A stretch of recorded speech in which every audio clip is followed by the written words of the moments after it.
I'm national correspondent Kayla Gaskins in Washington. The longest government shutdown in history appears to be coming to a close. As federal agencies are preparing to reopen their doors, payments for the federal food stamp program, known as SNAP, will restart.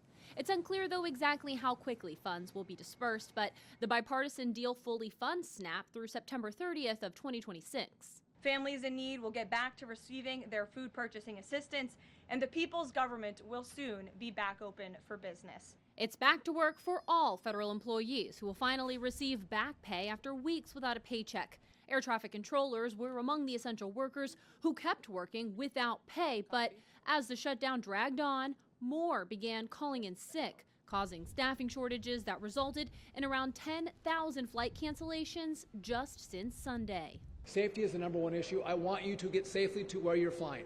On Tuesday, Transportation Secretary Sean Duffy urged controllers to return, promising they'll receive 70% of their pay within 2 days of the government reopening. Duffy warning air travel delays could continue until safety data improves. We've seen incursions on runways. We've seen loss of separation in the airspace, and we've seen heightened complaints by pilots of the communication they're having with air traffic controllers. Amid the public's frustration with flight disruptions, Duffy and President Trump accusing the Biden administration of ignoring proper safety protocols.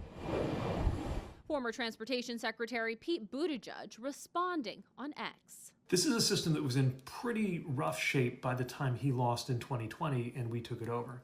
So we improved it. Duffy firing back. Pete did nothing. He spent $80 billion on DEI and on climate change. Secretary Duffy hasn't given an answer yet on whether these disruptions will impact the Thanksgiving holiday. Travel experts, though, predict it will. On Capitol Hill, I'm Kayla Gaskins. The end of the government shutdown may be just a day away or so, as tomorrow lawmakers will have a chance to finally end this historic standoff with a vote in the House. But even if they're successful, it doesn't mean the misery will end right away.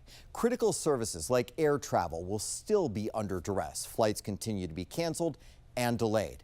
Our Christian Flores explains it's an industry that was already facing serious challenges. This is an image we've all grown too used to over the past several weeks. The video board at airports lit up like a Christmas tree from all those cancellations and delays as a result of the government shutdown. And this is really just before the peak holiday travel season. But even if Congress votes to end the shutdown, which is looking more and more like a reality, there could still be trouble at the terminal.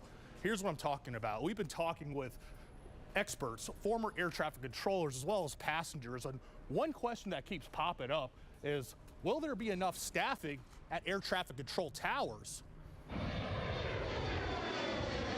Even though the FAA has grounded flights because of staffing shortages inside air traffic control towers, Transportation Secretary Sean Duffy says training for recruits is still clear for takeoff. I'm supercharging our air traffic control school, our academy. Tim Kiefer is an assistant professor of air traffic management and was an air traffic controller for more than 20 years. He says there could still be delays even after the shutdown ends. There's testing, psychological evaluations. That could all have been put on hold because of the government shutdown, thus slowing down the pipeline going into the academy. In addition to turbulent times for air traffic controllers waiting for their next paycheck, which Duffy hopes they'll get right after the president signs the new budget bill. They'll be paid within 24 to 48 hours of the government opening. Meanwhile, the future of the industry up in the air.